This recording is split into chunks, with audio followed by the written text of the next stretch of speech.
اللهم صل وسلم وبارك على سيدنا محمد وعلى آله وصحبه أجمعين. القصة دي للكاتبة المبدعة إسراء إبراهيم، ويلا بينا نبدأ قصتنا. انت عارفة إحساسك إيه وانت بتحبي واحد مش شايفك غير أخته؟ أنا بقى إحساسي أصعب، لأن اللي بحبه بيحب أختي، وأنا مش قادرة أتكلم ولا أقول حاجة، مش بإيدي غير إني أبعد وبس، حتى ده مش قادرة أعمله. كانت بتتكلم ساجدة وهي سرحانة، ومريم زميلتها في السكن قاعدة متنحة وكأنها بتسمع قصة من قصص الأفلام، ومريم بانتباه. لا ده انت حكايتك حكاية، اتفضلي بقى احكي لي كل حاجة بالتفصيل، عارفة ما تفوتيش أي حاجة، أنا عندي فضول أعرف بقى قصتك الملخبطة دي. صدقيني أنا نفسي مش عارفة قصتي دي ليها بداية ولا لأ، بس اللي متأكدة منه إن كان ليها نهاية واحدة، بس هحكي لك. بس سؤال، هو عشان كده انت عايشة هنا في أستراليا؟ أيوة، سافرت عشان أبعد، أنا نويت أخلص الجامعة وأشتغل وعايشة هنا على طول عند عمي، هو بيحبني وبيعتبرني بنته الوحيدة، يبقى إيه اللي هيرجعني؟ للدرجة دي يعني؟ بس أهلك إزاي أصلا وافقوا إنك تسافري وتبعدي؟ أهلي هم اللي طلبوا مني إن أنا أبعد، حتى أختي الوحيدة طردتني، خافت لحسن أخده منها لأنها كانت عارفة إن أنا بحبه. يا لهوي، كانت عارفة إنك بتحبيه ووافقت عليه؟ تخيلي. لا وخدي تقيلة بقى، راحت قالت لأمي إن أنا بكرهها وبحقد عليها، وقال إيه إني بشغل خطيبها وبحاول أخده منها، خلت أمي تزعلي وتطلب مني إن أنا أبعد عشان نيرة أختي تفرح بعرسها، رغم إني والله العظيم من وقت ما وافقت عليه وأنا قطعت علاقتي بيه، حتى ما بقتش أخليه يشوفني. هو أنتوا الاتنين عرفتوه إزاي؟ أصله ابن عمي وكنا أقرب اتنين لبعض. ياه، دي حكاية معقدة خالص. وساجدة بضحك وهي بتمسح دموعها على خانتها. شفتي بقى الكلام أخدنا وهنتأخر على ميعاد آخر محاضرة، يلا بينا. ماشي، بس هكملي باقي الحكاية ها؟ ماشي يا مولاتي، بعدين هتعرفي باقي الحدوتة، بس يلا بينا دلوقتي أحسن هنطرد أنا وإنتي. وبعد يوم طويل ساجدة وهي بتدخل من باب الشقة، عمو زاهر أنا جيت. وزاهر بتردد وهو بيخرج من أوضته، أهلا ببنتي الصغيرة، ليه اتأخرتي النهاردة؟ مالك يا عمو، حضرتك تعبان ولا حاجة؟ بقيتي حافظاني يا ساجدة ومبقتش عارفة أخبي عليكي. حضرتك بيبان عليك على طول، فيك إيه؟ طمني، أطلب الدكتور؟ لا يا حبيبتي ما تخافيش، أنا كويس قوي، هو بس في موضوع كنت عايزة أكلمك فيه. ساجدة باستغراب وهي بتقعد. خير يا عمو؟ اوعى تقول عريس تاني، أحسن أهرب منك المرة دي. اسمعيني يا ساجدة، انتي طبعا عارفة غلاوتك عندي، وطبعا عارفة ان انا بحبك زي بنتي اللي ما خلفتهاش، وعشان كده عايزة اطلب منك طلب وما ترفضوش. حضرتك من غير ما تقول كل الكلام ده، انا عارفة كويس قوي غلاوتي عندك، فقولي حضرتك عايز ايه وانا هنفذ على طول وبدون تفكير. هو ده العشم يا بنتي. اسمعي يا ساجدة، عبد الحميد ابوكي تعبان شوية وطالب يشوفك. ساجدة من جواها زعلت على ابوها، بس للاسف على قد حبها ليه على قد زعلها منه، لانه وافق امها على قرار سفرها، وحتى ما كانش بيكلمها او حتى يسأل عليها. ألف سلام عليه يا عمي، بس أنا أسفة مش هنزل مصر. ده مهما كان أبوك يا ساجدة، ومن حقه عليكي مهما عمل إنك تطيعيه، وهو حاسس بتأنيب الضمير وعايزك ترجعي، خلاص بقى انسي اللي فات. ساجدة عيطت. أنسى إيه يا عمي؟ أنسى إنهم فضلوا أختي صغيرة عليا، إنهم بيعتبروني مش بنتهم وكأني ما جيتش. طب حتى لو نسيت دي، هقدر أنسى إنهم اتخلوا عني وطلبوا مني أمشي، وكمان صدقوا أختي وكلامها عني بإني عايزة أخطف خطيبها؟ أنسى 5 سنين ومفيش حد منهم رفع سماعة التليفون ولا سأل عني ولا حتى قال لي عاملة إيه، عايشة فين، عايشة إزاي؟ لا يا عمي أنا أسفة، وخاطرك غالي عندي قوي، بس أنا مش هنزل مصر تاني، وده كان قرار نهائي. أنا عارف إنهم غلطوا، بس أنتي مهما حصل هتفضلي بنتهم، هم بس عشان نيرة أختك الصغيرة فبيحبوها زيادة شوية، لكن دلوقتي هم كلهم مفتقدينك. عشان خاطري يا ساجدة اديهم فرصة واحدة، بصي أنتي انزلي زيارة، ولو ما عجبكيش الوضع ارجعي تاني. لا يا عمي، أنا لو نزلت مصر مش هكون لوحدي، حضرتك هتكون معايا وهرجع معاك تاني، غير كده بقى أنا مش هتحرك خطوة واحدة، تمام؟ ماشي يا حبيبتي اللي انت عايزاه، حضري نفسك بقى عشان الطيارة كمان يومين. ايه؟ حضرتك كنت مظبطها بقى مش كده؟ يعني كنت متأكد ان انا هوافق؟ لا، كنت متأكد ان انت مش هتكسفيني ولا ترفضي طلبي يا ساجدة، وكنت متأكد كمان انك هتصمميني انزل معاكي، عشان كده بقى عملت حسابي. ضحكت ساجدة وقامت حضنت عمها وهي بتقول له انت اهم عندي من الدنيا كلها يا عمي. ربنا ما يحرمني منك يا حبيبتي، يلا اكلينا بقى انا جوعت قوي. طبعا فريرة.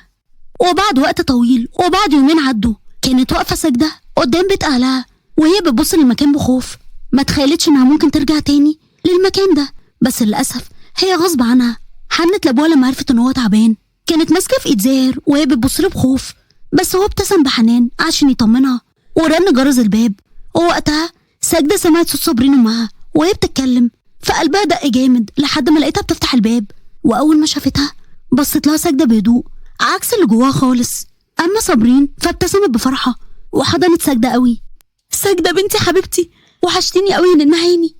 شكرا ليكي، انتوا عاملين ايه؟ صابرين زعلت من برود ساجدة، بس من جواها كانت عارفة انها تستاهل وانها هي اللي عملت كده. ادخلوا، واقفين ليه؟ ازيك يا زاهر؟ الحمد لله يا مرات اخويا، انتوا عاملين ايه؟ وما لحقتش صابرين ترد عشان خرج عبد الحميد بلهفة اول ما سمع صوت اخوه، وبعدين بص لساجدة اللي ابتسمت بهدوء وقربت منه وبست ايديه وحضنته بشوق. الف سلام عليك يا بابا، حضرتك وحشتني. حقك عليا يا بنتي، انا استاهل كل حاجه، حقك عليا. بابا المهم صحتك، عامله ايه دلوقتي؟ طمني. دلوقتي بقت احسن لما شفتك يا ساجده. ساجده فرحت من جواها عشان كلام ابوها وامها ومقابلتهم ليها اللي ما كانتش متوقعاها، لانها كانت فاكره انهم خلاص نسيوها، فكانت فرحانه قوي وكانت بتدور بعينيها على نيره بتوتر، واتمنت لو هي كمان تكون اتغيرت من ناحيتها، بس خيبت املها لما شافت نيره داخله من باب الشقه بعد ما فتحت بمفتاحها. ونيره اول ما شافتها ملامحها اتغيرت. تعالي يا نيره، سلمي على اختك. اهلا، انا داخله انام. قله الذوق دي يا بنت انتي، بقى دي مقابله تقابلي بيها اختك بعد غياب 3 سنين؟ اسفه يا عمو زاهر، اسفه. لسه واخده بالك مني يا بنت اخويا؟ ما كانش العشم. معلش يا عمو، حقك عليا. حضرتك عامل ايه؟ الحمد لله. ساجده بصت لامها وابوها بعتاب وبصت في الارض بحزن لحد ما سمعت صوت حمزه اللي خلى دقات قلبها زادت. فجاه رفعت عيونها ليه، ما صدقتش لما عرفت من عم انك جايه. ازيك يا حمزه؟ كويس، انت عامله ايه؟ كويسه الحمد لله. حمزه كان هيتكلم بس سكت لما قامت ساجده بسرعه وبصت لمامتها وباباها. انا تعبانه من السفر، ممكن ادخل ارتاح شويه؟ عبد الحميد احساس الذنب كان بياكل في قلبه وبياكل في قلبه اكتر بسبب معامله ساجده ليهم كانهم اغراب. طبعا يا حبيبتي، اوضتك زي ما هي، ادخلي ارتاحي وانا هحضر الاكل واصحيكي. ولا بقى ما وحشكيش اكل امك؟ لا طبعا وحشني، تسلم ايدك يا امي، بعد اذنكم. دخلت ساجده تحت نظرات حمزه ليها اللي حس انها بتهرب منه، فاتنهد بحزن وهو بيبص لزاهر بتردد. وعلى الغدا كانت قاعده ساجده جنب عمها زاهر وقدامها حمزه وكمان امها وابوها. وبعد شويه خرجت نيره اللي قربت منهم بضيق وقعدت، بس ما قعدتش جنب حمزه. وساجده استغربت جدا بس ما اتكلمتش واكلت بهدوء. وبعد ما ساجده خلصت اكل، الحمد لله انا شبعت بعد اذنكم. انتي لحقتي يا بنتي اكلتي؟ تسلم ايدك يا ماما، انا شبعت والله خلاص، هروح انا اعمل الشاي. لسه زي ما انتي يا حبيبتي، بتحبي تعملي شاي بايدك بعد الغدا؟ طبعا، حتى عمو زاهر ما بقاش يقدر يستغنى عن الشاي بتاعي، ولا ايه يا عمو زاهر؟ عبد الحميد زعل من نفسه قوي وبص لزاهر اللي حس بيه. لا، وابوكي كمان يا ساجده ما يستغناش عنك وعن الشاي بتاعك، واكيد وحشه. ساجده فهمت كلام عمها فبصت لابوها بحيره، وبعدها سابتهم ودخلت المطبخ. كانت بتعمل الشاي وهي عقلها مشغول بالكلام اللي قاله عمها، ومن جواها خايفه انها تفكر تستقر فعلا هنا، خايفه ترجع تاني فتندم، وخصوصا ان نيره اختها رغم انها اتجوزت حمزه خلاص بس برضه لسه بتكرهها وما تعرفش ليه. وحمزه من ورا ساجده. على فكره الميه بتغلي. ساجده بخضه وهي بتلف وراها بسرعه. ايه ده؟ انا ما خدتش بالي، هصبه حالا اهو. حمزه بيقرب منها وبيقول: اللي واخد عقلك يا بنت عمي؟ مفيش، هو بس الحنين للمكان اللي انا اتولدت واتربيت فيه. حمزه بيمد ايده وبيرفع وش ساجده ليه وبيبص في عيونها. طب ولما انتي مشتاقه للمكان هنا، ايه اللي خلاكي تسيبيه وتمشي من الاول؟ مفيش، دراستي، وكمان خلاص استقريت هناك وما اعتقدش ان هينفع ارجع هنا تاني. حتى لو قلتلك اني مش عايزك تسافري وعايزك تفضلي جنبي؟ ساجده كانت مصدومه من كلام حمزه رغم ان قلبها كان بيدق جامد وكانه ما صدق حمزه قال كده، بس ساجده كان اللي ضغطها عقربه. اياك تفكر اني رخيصه عشان اعمل كده، واوعى تلمح باي طريقه وتقول كلام زي اللي قلته ده، انت فاهم؟ وانا مش هقعد هنا كتير، انا كام يوم كده وهمشي ومش هتشوف وشي تاني، انت فاهم؟ ساجده قالت كلامها ده واخدت الصينيه وخرجت بعدها، وما ادتش فرصه لحمزه حتى انه يرد على كلامها او يسالها تقصد ايه باللي قالته ده، فكان بيبص لاثارها بضياع وهو باين على وشه الضيق. وفي نفس الوقت ساجده لما خرجت اتفاجئت بنيره اللي كانت عيونها مثبته عليها وبتبص لها بغضب، فساجده اتوترت اكتر وحاولت ما تبينش توترها منها وقعدت بهدوء معاهم. بعد يومين كانت واقفه ساجده قدام البيت مع عمها زاهر وكان باين عليها الضيق وهي مستنياهم ينزلوا. هتفضلي مكشره كده يعني؟ بس يا عمو زاهر احسن انا بجد مخنوقه قوي، انا قلت اني مش عايزه اخرج، لازمتها ايه بقى موضوع الخروجه دي؟ اسمعي ساجده يا بنتي، امك وابوكي حاسين بالذنب قوي من ناحيتك ونفسهم لو يعوضوكي على اللي حصل. انا شايف انك تديهم فرصه وتحاولي ترجعي تاني بنتهم اللي بيحبوها، واعتقد بقى انت شايفه معاملتهم ليكي عامله ازاي. ايوه بس برضه شايفه معامله نيره ليا، انا ما اعرفش هي ليه بتكرهني، وخصوصا انها خلاص اتجوزت حمزه، يعني المفروض تبطل تعاملني كده. لا يا عمو زاهر، انا مش هفضل طول الوقت في حرب وكمان مع اختي، لا مش هقدر. انت مالكيش دعوه بنيره، بصي لامك وابوكي، صدقيني هتندمي قوي لو فكرتي تبعدي عنهم بعد اللي شفته بيعملوه معاكي ده. طيب هم هيودونا على فين؟ معرفش، بس انا مصر وحشتني قوي ونفسي اخرج كده واشوفها.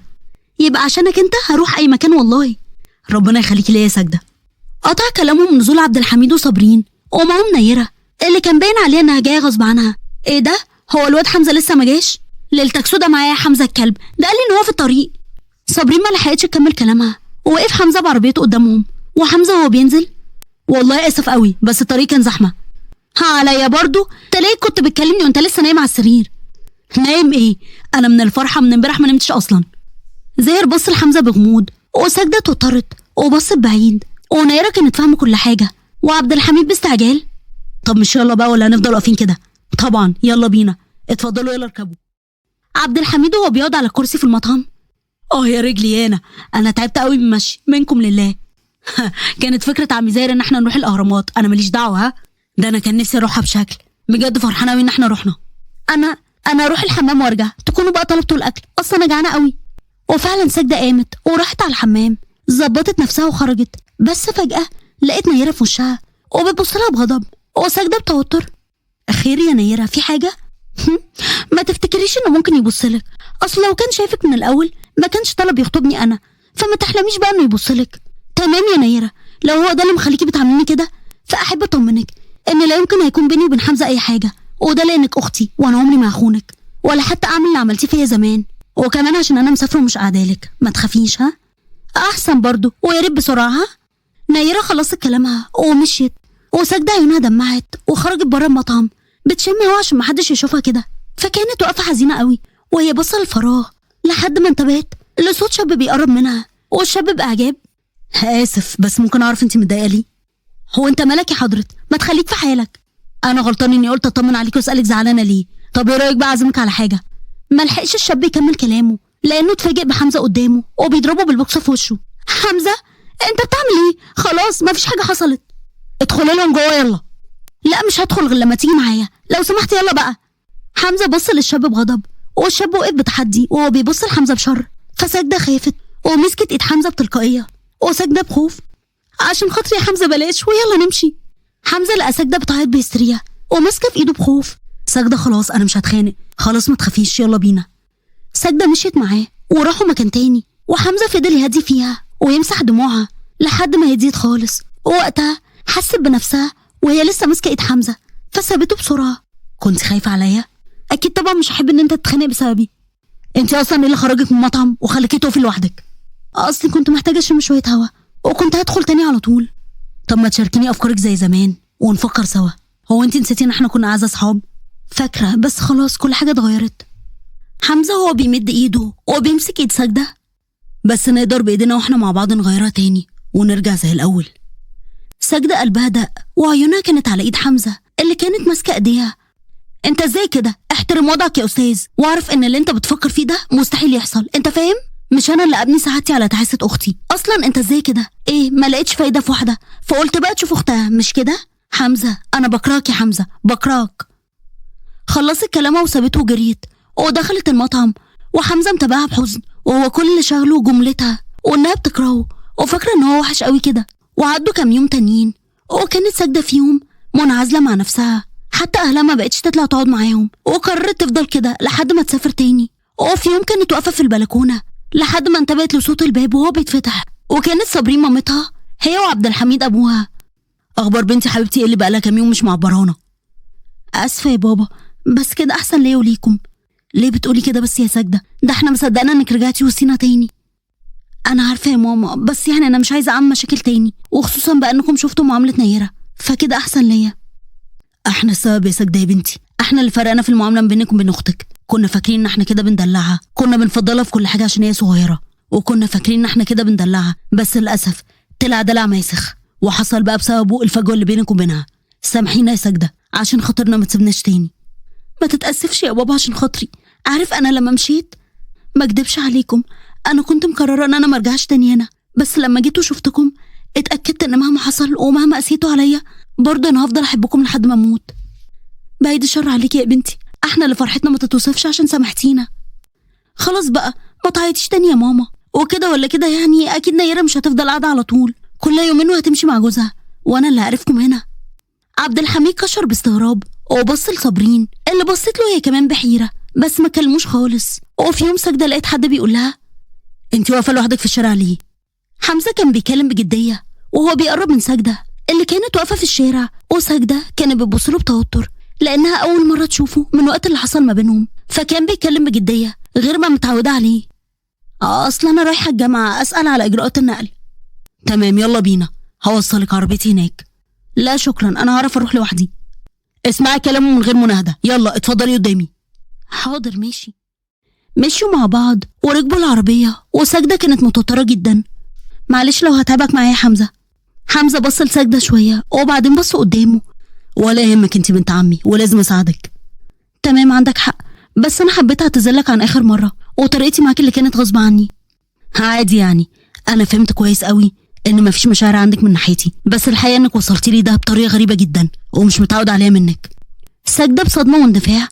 لا، هو الغريب فعلا انك تلمح بحاجة زي دي اصلا وانت متجوز اختي. انا اصلا مش عارفة انت ازاي تفكر فيا بالطريقة دي، انت بجد نزلت من نظري قوي، لو سمحت نزلني.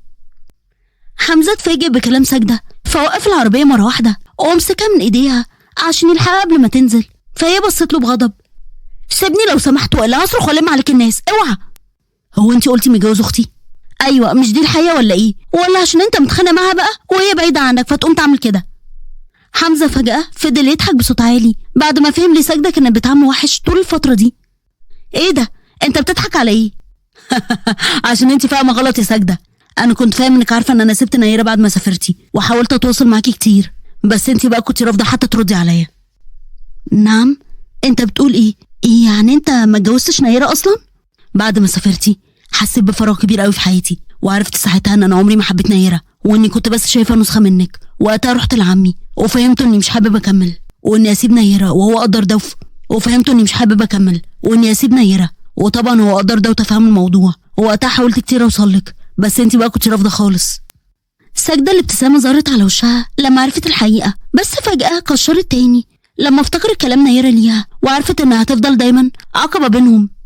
ما اعتقدش ان اللي عرفته هيغير كتير يا حمزة. ليه بتقولي كده يا ساجدة؟ انت عارفة انا كنت هتجنن عشان معاملتك ليا الفترة اللي فاتت، ودلوقتي اخدت نفسي عشان عرفت اخيرا سبب تغييرك عليا، وبعد ما معرفتي جاي دلوقتي تقولي كده؟